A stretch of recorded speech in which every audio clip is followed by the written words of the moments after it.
nós temos como buscar uma nação justa e perfeita. Para tal, creio ter algo para apresentar à sociedade diferente do que vem sendo posto por ocasião dos últimos anos.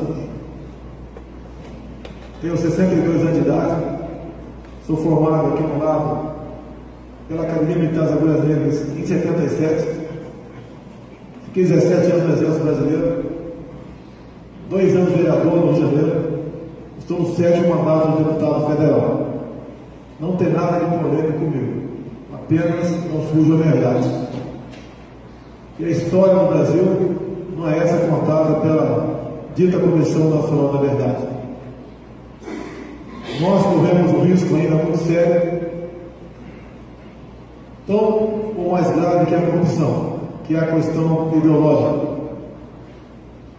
Nós temos tudo para sermos uma grande nação. Às vezes a gente olha para um país pequeno, como alguns, até menores, que o menor estado nosso, o estado de Sergipe, que nada tem, e são destaque no mundo. Nós, com todo esse potencial que aqui temos, lamentavelmente, devemos muito ainda para chegar próximo a essas nações. Não estou como candidato a nada. Há 2 anos e meio eu resolvi andar pelo Brasil, sair da zona de conforto, que é o mandato parlamentar. É quase como estar no paraíso, para quem não tem responsabilidade. Busquei as regiões, fui atrás de problemas e como resolvê-los sem dinheiro. Onde é que o calo aperta para nós brasileiros? Quais são os grandes problemas que temos que enfrentar? Respostas tive junto ao homem do campo, junto ao empresariado de São Paulo. Primeiro é o seguinte, deputado, nós precisamos de um presidente que não nos atrapalhe. Esse é o grande problema da nação. Nos últimos 30 anos, lamentavelmente, o Poder Executivo e o Legislativo aperfeiçoou-se em criar problemas para vender facilidades. Não preciso entrar em detalhes. Lamentavelmente, o histórico do dia a dia da nossa imprensa mostra como nós estamos. A raiz do problema, a causa da corrupção e da ineficiência são as indicações políticas. Quando me oferece algo para uma possível candidatura em 2018, eu costumo dizer, se é para fazer a mesma coisa, estou fora. Se você é obrigado a negociar, como vocês sabem, com quem é, também estou fora. Nós temos que apresentar os problemas que o Brasil vive. Mais do que isso, buscar as possíveis soluções e conseguir, dessa forma, a credibilidade junto ao povo brasileiro. Dessa forma, ao longo de 2 anos e meio, tenho tido sucesso ao longo da minha caminhada. Eu perguntaria aos senhores, quem sou eu na política? Eu não sou nada, perto daqueles que hoje se apresentam como possíveis candidatos. Nunca ocupei um cargo no Executivo, nunca disputei e ganhei qualquer cargo eletivo dentro da Câmara dos Deputados. Sou marcado sim, mas por embates buscando sempre a verdade, porque assim, como o plano é outro, mas em João 8,32 está bem claro, reconhecereis a verdade e a verdade vos libertará. Nós temos que fugir da política tradicional. Temos um problema seríssimo pela frente durante a semana. Se criar o tal do distritão e o tal do fundão de financiamento da democracia. Nada mudará em Brasília. Com o dinheiro público, o povo reelegerá simplesmente os mesmos. Cada dia que passa parece que mais golpeiam a democracia. E o inimigo vermelho está aí à espreita. Não é à toa nem por acaso que temos 12 mil cubanos aqui dentro. Olha a Venezuela. Não é à toa nem por acaso que desarmaram o povo brasileiro. Olha a Venezuela, fizeram o mesmo em 2012. Olha como tratam a família tradicional sala de aula o nome de ideologia de gênero ou escola com partido. Nós defendemos sem partido. Olha como o nosso comércio externo foi feito ao longo dos últimos 13 anos, basicamente voltado para o viés ideológico. Olha como está a política de segurança do Brasil. Logicamente, isso vem de uma equivocada política de direitos humanos, da política de desencarceramento, da malfadada audiência de custódia, tratando o bandido como excluído da sociedade. Nós não precisamos de paliativos. O que eu entendo e gostaria de fazer é algo de concreto, para podermos mudar esse Brasil. Mas, sozinho, eu não mudo. E não precisaria, para mudá-lo, apenas do voto. Isso é o menos importante. Nós todos temos que estar emanados na busca de soluções para o Brasil, adotando o que os mais velhos têm dito para mim: o pessoal do campo, o pessoal da cidade, os empresários e os comerciantes. Um governo que não os atrapalhe, que desburocratize a nossa economia, que busque maneiras de diminuir a carga tributária, que não faça uma política econômica como os especialistas fizeram ao longo de 20 anos e botaram o Brasil nesse buraco que agora se encontra, de difícil solução. Mas essa é a nossa pátria, esse é o nosso solo, este é o barco que nós temos obrigação de não deixá-lo submergir em nome dos nossos filhos e dos nossos netos. Desse breve exposto, eu quero ficar aberto à pergunta de vossas senhorias. Se puder respondê-la, a farei com o maior prazer. Caso não possa, terei humildade de declinar da palavra. Muito obrigado pela oportunidade. Brasil acima de tudo, Deus acima de tudo. Pessoal, vazou um vídeo aí do presidente Bolsonaro com a maçonaria, parece que com alguns rituais satânicos, envolvido com uma seita e etc. Como eu sou evangélico, muitos irmãos da igreja estão pedindo para que eu me manifeste. Vocês sabem que eu nunca fui de misturar religião com política. Apesar de ser um cristão evangélico, muito pouquíssimas vezes na minha vida, nunca escondi minha fé em Deus, mas pouquíssimas vezes falei de religião aqui pelas redes sociais. Todo mundo sabe que o Lula é católico, né? Isso não atrapalhou que eu o apoiasse. Ele já foi abençoado pelo Papa, é católico a vida toda. A gente sabe que o partido dele começou dentro da Igreja Católica, e quando eu fui fechar o meu apoio a ele, ele deixou isso claro. Falou: João, eu sei que você é evangélico, respeito, eu sou católico. Eu falei: Lula, não tem nada a ver uma coisa com a outra, eu não misturo religião com política. Pois bem, mensagem essa minha aqui, gente, direcionada para os meus irmãos evangélicos, para os irmãos de fé. Só contar uma historinha rápida para vocês. Em 2012, eu tinha uma noiva e nessa época eu recebi um convite para ingressar na maçonaria. Eu não era cristão ainda, não tinha entregado minha vida ao Senhor, e ia aceitar, né? Aquele negócio lá de ritual, com que eles têm lá e tal. No dia de eu aceitar o convite, a minha então sogra me chamou em uma conversa com toda a família da minha então noiva e me mostrou um vídeo do tio Chico. Quem é da época vai lembrar, os irmãos evangélicos lembram, né? Onde ele explica o que é que acontece lá, o pessoal que vende a alma, negócio do pacto lá com o bode e etc. Pois bem, e aí, para honra e glória do nosso Senhor Jesus Cristo, no último minuto eu saí ali, não aceitei o convite, preferi ficar com a noiva e não aceitei o convite. Depois me entreguei a Jesus, me converti, etc. O que eu quero alertar os irmãos? A gente não sabe o que o Bolsonaro negociou lá na maçonaria para eles apoiarem ele.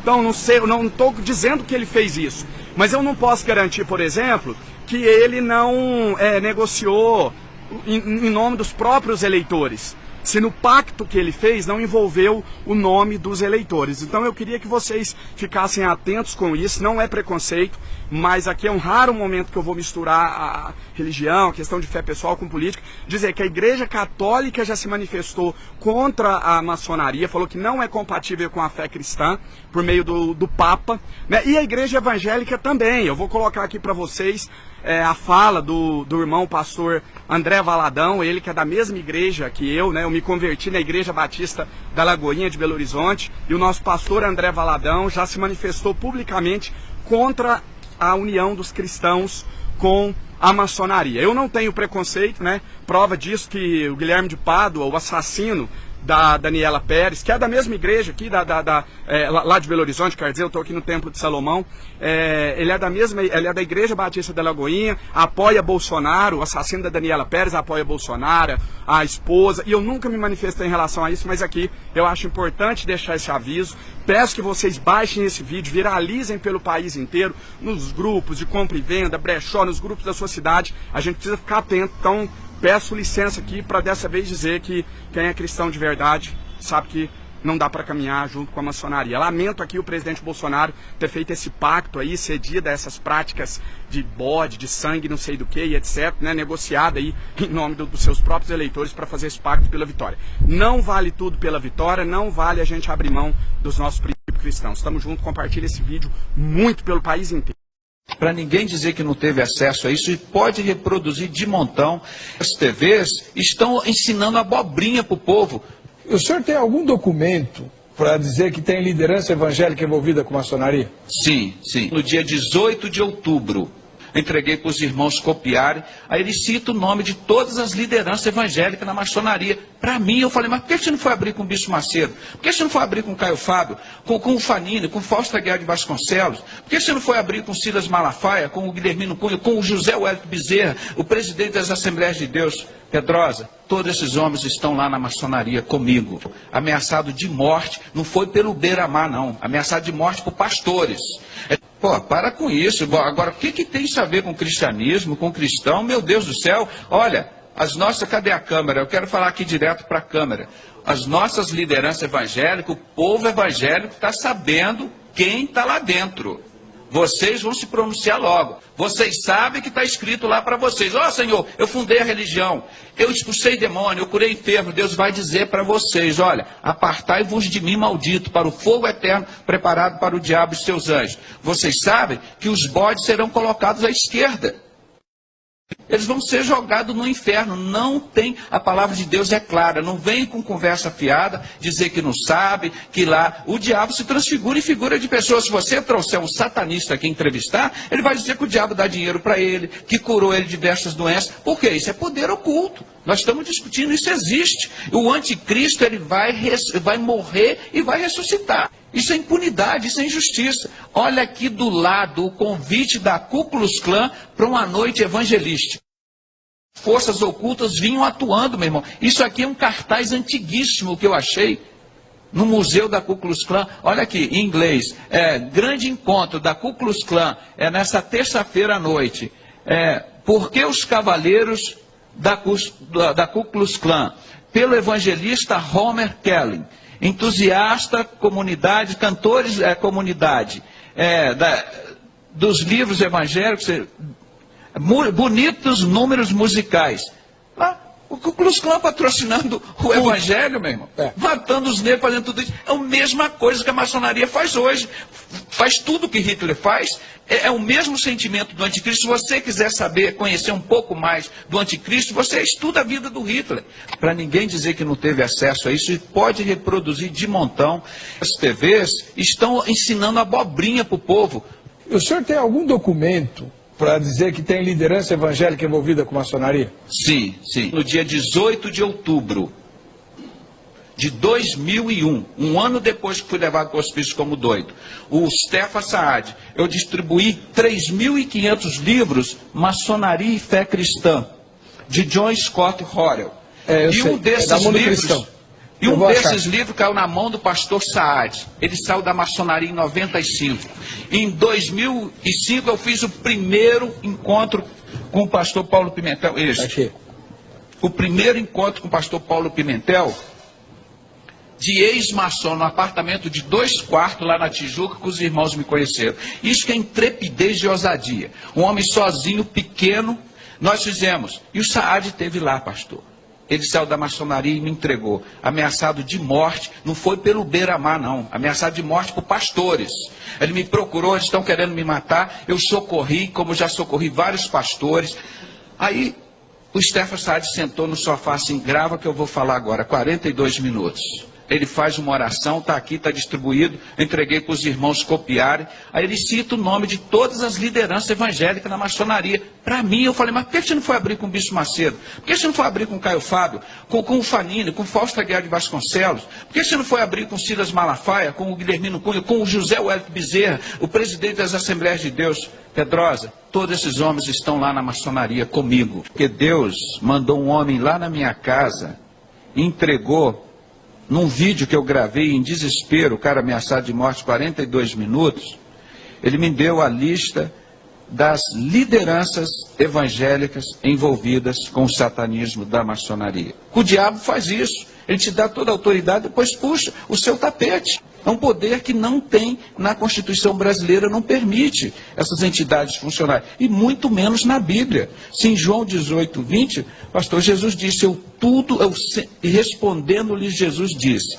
eu sempre ensinei nos templos e nas sinagogas, onde reúnem todos os judeus, e tudo falei abertamente, e nada disse em oculto. Como é que o cristão vai viver de ocultismo? Nós, como vemos uma criança lá quietinha num canto, você pode saber lá que ela está fazendo coisa errada. Não é? Então esse ocultismo não tem lugar no ministério, na Igreja de Cristo. Forças ocultas por trás dos grandes acontecimentos históricos do Brasil. A revelação é deste médico. José Renato Pedrosa acusa a instituição de satanismo e diz que os maçons vêm manipulando a humanidade no decorrer da história. Os homens mais ricos da face da terra são os maçons. Porque Deus mandou um homem lá na minha casa e entregou, num vídeo que eu gravei em desespero, o cara ameaçado de morte 42 minutos, ele me deu a lista das lideranças evangélicas envolvidas com o satanismo da maçonaria. Pastores maçons. Segundo o testemunho do pastor Saad, ex-maçom grau 33 e guarda dos selos por 10 anos, gravado em 18 de dezembro de 2001, afirma que estes são maçons e pastores evangélicos. Vamos aos nomes. Silas Malafaia e familiares, pastor da Assembleia de Deus da Penha, Rio de Janeiro. Edir Macedo, bispo fundador e dono da Igreja Universal do Reino de Deus. Bispo Rodrigues, político da Igreja Universal, pediu demissão por envolvimento num mensalão e etc. Miguel Ângelo, apóstolo da Igreja Cristo Vive, Rio de Janeiro. Fausto Aguiar de Vasconcelos, pastor presidente das Convenções Batistas Brasileira e Carioca. Nilson do Amaral Fanini, ex-pastor da PIB de Niterói e ex-presidente da Aliança Batista Mundial. Guilhermino Cunha, ex-pastor da Catedral Presbiteriana do Rio de Janeiro. Manuel Ferreira, juiz e pastor das Assembleias de Deus de Madureira, Rio de Janeiro. Abner, pastor da Assembleia de Deus de Madureira. Túlio Barros, pastor da Assembleia de Deus de São Cristóvão. José Wellington Bezerra da Costa, pastor presidente das Convenções Gerais das Assembleias de Deus. Caio Fábio, ex-pastor da Igreja Presbiteriana, Rio de Janeiro. Nemuel Kessler, pastor da Assembleia de Deus, Rio de Janeiro. Paulo César Brito, pastor fundador da Maranata do Rio de Janeiro. Francisco Silva, político e dono da Rádio do Garotinho Rádio Melodia, Rio de Janeiro. Isaías de Souza Maciel, pastor, dono da Rádio Boas Novas, Rio de Janeiro. Harold de Oliveira, político e dono da Rádio El Sadai, MK, publicita pai da Marina. Alberto Brizola, político e radialista, ex-marido da Marina de Oliveira, Rio de Janeiro. É estranho, pois todos citados na listagem, são grandes líderes evangélicos, que divulgam o Evangelho de Cristo e ajudam na obra de Deus e salvam muitas almas. Alguns possuem programas na mídia ajudando a divulgação do Evangelho de Jesus Cristo.